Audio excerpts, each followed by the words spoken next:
Free body diagram wise check करले एटार wait m1 hello 4g এটা যদি আমি টেনশন টি ধরি তাহলে এটা টেনশন টি লাইট স্ট্রিং। আচ্ছা এখানে টি হলে এই পার্টে t/2 তাই তো, আর এখানে এটা m2 হচ্ছে 6g।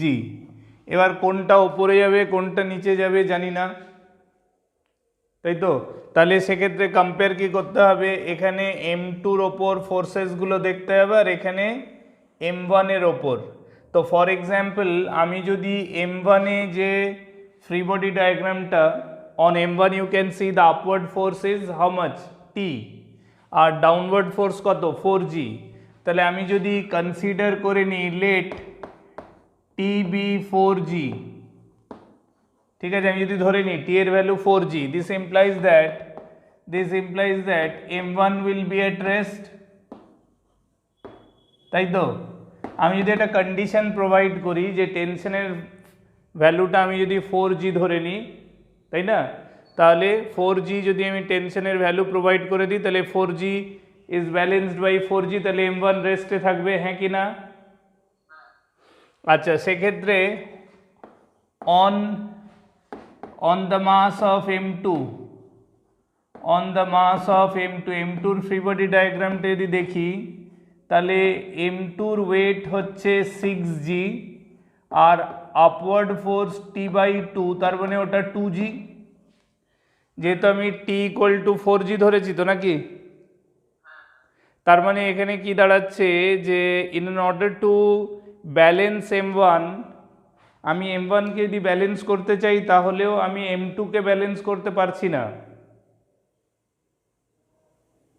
তাহলে যে কোনো একটা অ্যারেঞ্জমেন্টে কোন বডিটা কোন দিকে যাবে এটা বোঝার এটা একটা টেকনিক হতে পারে, যে আমি কোন মাসটাকে, আমি তো জানি না অ্যাট র্যান্ডম, এমনি অ্যাজাম্পশন নেওয়াই যেতে পারে যে একটা উপরে যাচ্ছে অন্যটা করসপন্ডিংলি নিচে যাচ্ছে, ঠিক আছে, সেক্ষেত্রে অ্যাজাম্পশন ঠিক হলে আনসারটা পজিটিভ ম্যাগনিটিউড আসবে আর অ্যাজাম্পশন ভুল হলে সলভ করলে ভ্যালু অফ এ নেগেটিভ আসবে। সেটা তো একটা মেকানিজম হতে পারে যে ম্যাগনিটিউড নেগেটিভ আসলে আমরা বলতে পারি যে we have taken the assumption opposite to the actual movement.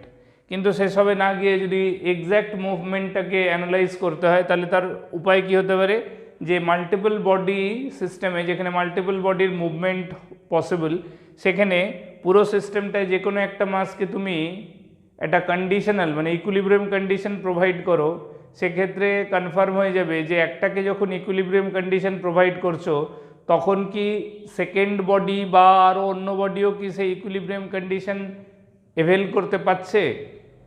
বুঝতে পারছো আমি কি বলছি?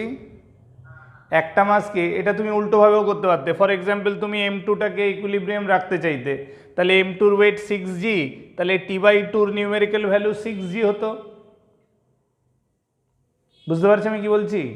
তাহলে t/2-র নিউমেরিক্যাল ভ্যালু, কারণ আমি যদি m2টাকে ইকুইলিব্রিয়াম প্রোভাইড করতে চাই তাহলে numerically t/2 the string tension which is connected to m2, সেই t/2টা 6g-র ইকুয়াল হলে t করসপন্ডিংলি কত হয়ে যাবে 12g।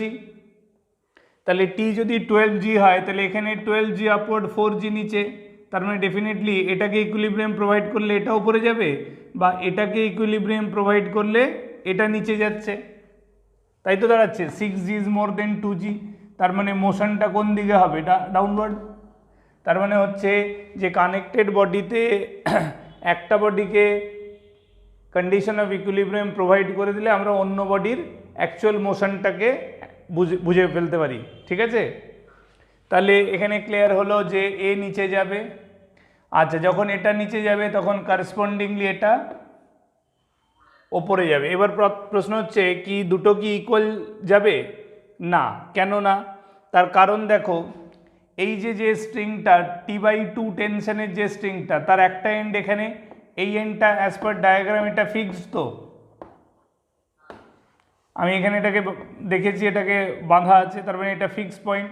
তাহলে এবার এটা যদি ফিক্স পয়েন্ট হয় তাহলে একটা জিনিস দেখো, এই ব্লকটা যদি এ এক্সেলারেশনে নিচে যায় তার মানে এ যতটাই ডিসপ্লেস হবে পুলিটা তার কতটা ডিসপ্লেস হবে নিচের দিকে, হাফ।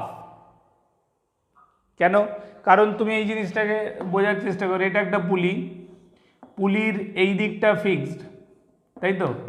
আমি ধরো এই পয়েন্টটাকে ফিক্স ধরলাম, কোনো একটা ইনস্ট্যান্টে আমি এতটা ডিস্টেন্সকে 2 মিটার ধরলাম, আর এই ডিস্টেন্সটাকে আমি ধরো 3 মিটার ধরলাম, তাহলে টোটাল স্ট্রিং লেন্থটা কত নিলাম?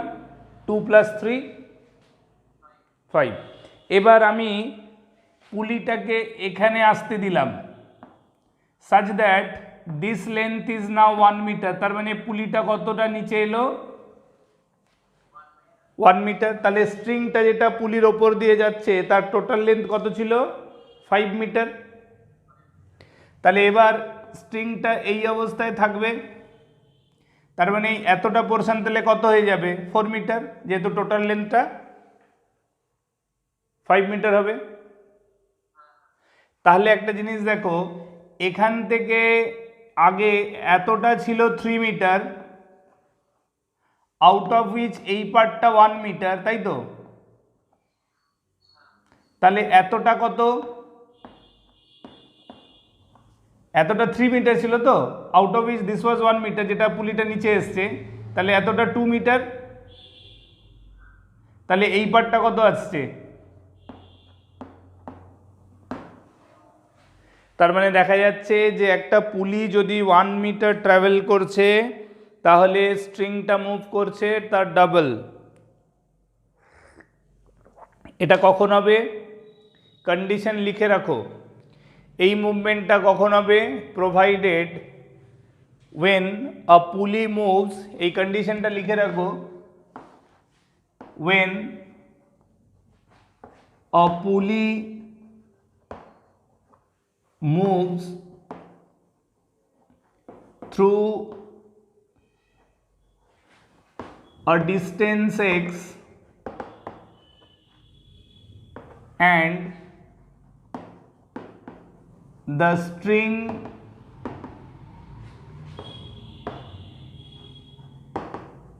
passing over it can move double at its one end when the other end is fixed। বুঝতে পারলে কথাটা? এটাই তো হলো, তাই নাকি?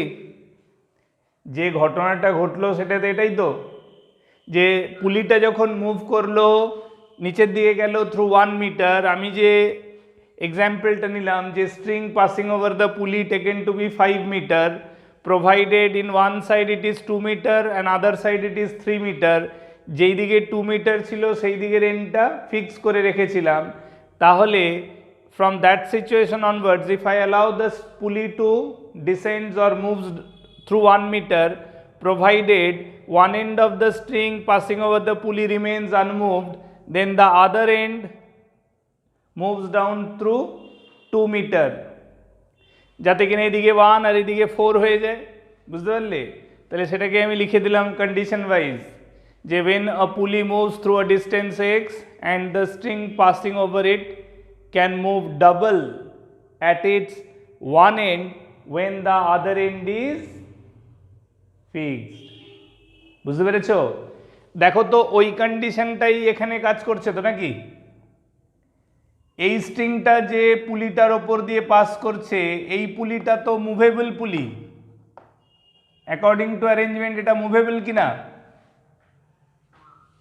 তাহলে স্ট্রিংটার একটা এন্ড যখন ফিক্সড, অন্য এন্ডে যে মাসটা রয়েছে m2, তার যে মুভমেন্ট হবে, পুলির মুভমেন্ট তার থেকে হাফ হওয়া উচিত। তো ফ্রি এন্ডটা যদি যখন 2 মিটার গেল তখন পুলিটা কত নেমেছে? হাফ। তার মানে ফ্রি এন্ডের মুভমেন্টের থেকে অর্ধেক মুভমেন্ট হবে পুলির, প্রোভাইডেড একটা এন্ড ফিক্সড। তার মানে এটা যখন এ নামছে তাহলে পুলির করসপন্ডিং মুভমেন্টটা a/2, আর এই পুলিটার সাথেই m1টা কানেক্টেড আছে, এটা ফিক্স পুলি, তার মানে এটা যাচ্ছে ওপরে a/2। বুঝতে পারলে? তার মানে block M1 is going upward with the acceleration of half of that of acceleration with which the 6 kg mass is descending downward. তাহলে আমার রিলেটেড ইকুয়েশন কি হবে? M1 এর জন্য লিখব T minus 4g is equal to 4 into a by 2, তাই তো?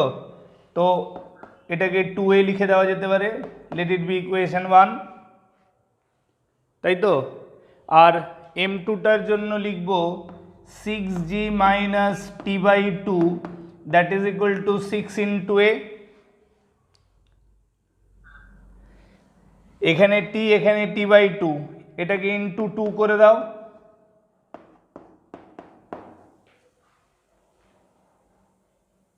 তাই না? সেম টি আসবে, তবে তো দুটোকে অ্যাড করব, তখন টি এলিমিনেট হয়ে যাবে। বুঝতে পারলে কি না? তাহলে এবার আমি 1 + 2 যদি করি, না আমি 1 + 2 যদি করি তাহলে টি ক্যান্সেল হয়ে যাবে, তাহলে 12g minus 4g কত হলো? 8g, আর ডান দিকে কত থাকছে? 2a plus 12a 14a, তার মানে numerically a is equal to 8g by 14, তাহলে ওটা কত হয়ে যাচ্ছে আমার? 4g by 17, sorry 4g by 7. Numerical value of a is 4g by 7 meter per second square. তাহলে এটা কার অ্যাক্সেলারেশন ছিল? That is of mass m2, তাই না? আর এটা কি না বলে m1 এর অ্যাক্সেলারেশন কত হবে? জাস্ট হাফ অফ দিস, তাহলে অ্যাক্সেলারেশন অফ মাস m1 সেটা হবে হাফ অফ দিস, মানে 2g by 7 meter per second square, direction is upward. আর অ্যাক্সেলারেশন অফ m2 হবে 4g by 7 meter per second square, that is downward। বুঝতে পেরেছি?